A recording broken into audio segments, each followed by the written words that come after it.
Are we alone in this vast cosmic ocean? A question that has baffled and intrigued mankind. One of the perennial obsessions of modern science has been to achieve extraterrestrial contact, to reach out to the stars and meet our neighbors. However, we may not have to look up to the skies at all. If conspiracy theorists and skeptics are to be believed, then we have not only been in contact with other civilization, but also had a direct visitor living among us. That too as recent as the 20th century. We even have a name for him, J-Rod. Is this just a big hoax? Imaginations running wild? Or is there something strange, inexplicable that existed in the vast emptiness of the Nevada desert in the western part of the United States? Why is a small patch of land in the middle of nowhere remain so ridiculously fortified and shrouded in mystery? What secrets do Area 51 hold? And I called him J-Rod. That's the name that the linguist gave him. My name's Bob Lazar. I'm known for working at a classified base known as S4 out in the Nevada desert near Area 51. And there, we reverse engineered alien spacecraft.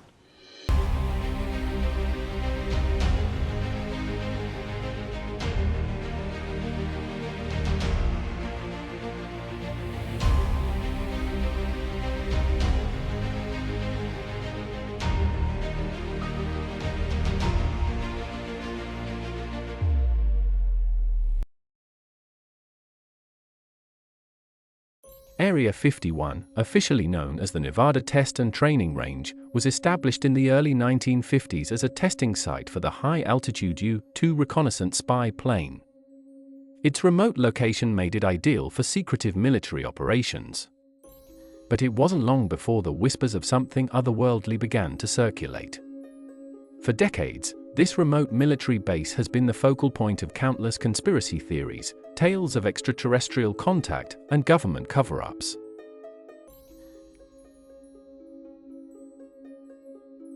Area 51's connection to UFOs began in earnest in the late 1940s, after the infamous Roswell incident. In June of 1947, a rancher, Mac Brazel, discovered some unusual debris near Roswell, New Mexico. The following month, Roswell Army Airfield, RAF, officer Jesse Marcel started investigating. After surveying the area, collecting the entire wreckage and putting it together, Marcel was astonished. The material was unlike anything he had seen before. In his own words, it felt like you had nothing in your hands, it wasn't any thicker than the foil out of a pack of cigarettes. But the thing about it that got me is that you couldn't even bend it, you couldn't dent it, even a sledgehammer would bounce of it.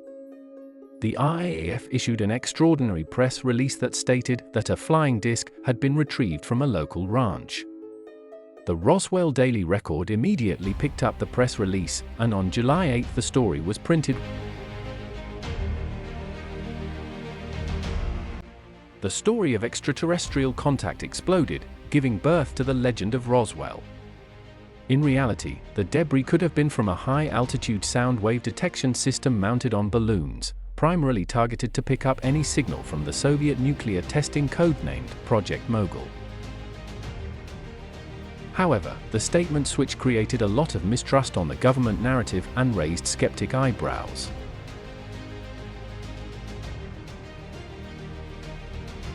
On May 19, 1953, the Atomic Energy Commission unleashed a series of massive explosions at the Nevada test site, codenamed Upshot Knothole. In the same time period, across the state line in Arizona, witnesses reported seeing a fleet of 8 flying saucer-type craft engaged in what looked like a dogfight. According to many, 3 of those unknown craft crashed on the ground near Kingman. Hours later, still in the middle of the night, military vehicles and a bus containing engineers and scientists reached the place with astonishing hurry. They searched the entire area as a part of some unknown, top-secret expedition. Something large was then shifted from the crash site to Groom Lake, a salty dry flat space. This space was then completely cut off from the world, and a military topmost secret facility started to get built with warlike impetus. Area 51 was born. But were there any survivors to the Kingman crash? News began circulating that an humanoid alien named J-Rod is alive and captive at Area 51.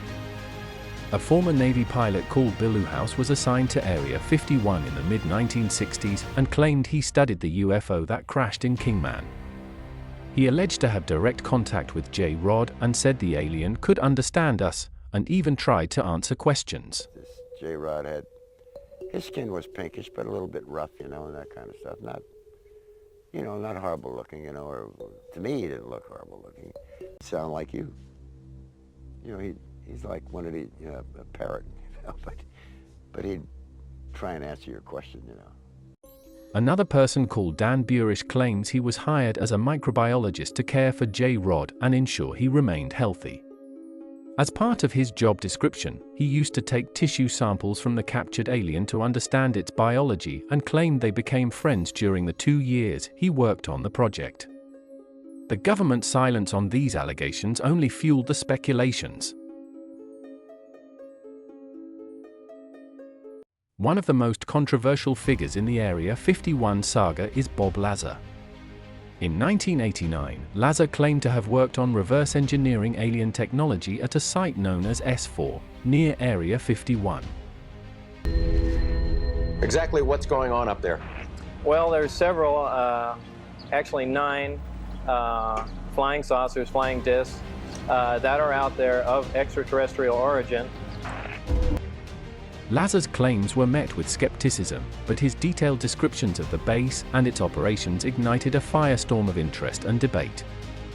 Was Lazar a whistleblower revealing the greatest secret of our time, or a charlatan spinning an elaborate tale? When I was there, we knew about S4, but we didn't know what they did. And I know people that had worked for me that after I left there, they had seen Bob Lazar there. And they admitted that to me recently. What's going on up there could be the most important event in history. You're talking about physical contact and proof from another system, another planet, another intelligence. That's got to be the biggest event in history, period. If you have a machine that makes gravity, you can pretty much do anything. You can affect time, you can have force fields, all that stuff that's in science fiction becomes reality if you have a machine that can make gravity. And what we worked on in the desert was a machine that makes gravity. On the 16th of August, 2013, in a response to a Freedom of Information petition, the CIA officially acknowledged the existence of Area 51 as an aviation testing site for secret military projects. After decades, the mysterious site grabbed the headlines again, fueling another fresh set of debates and theories.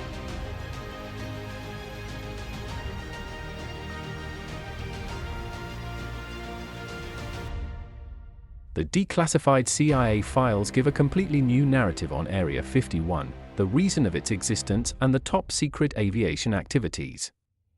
According to these files, the founding project of Area 51 was called Project Aquatone.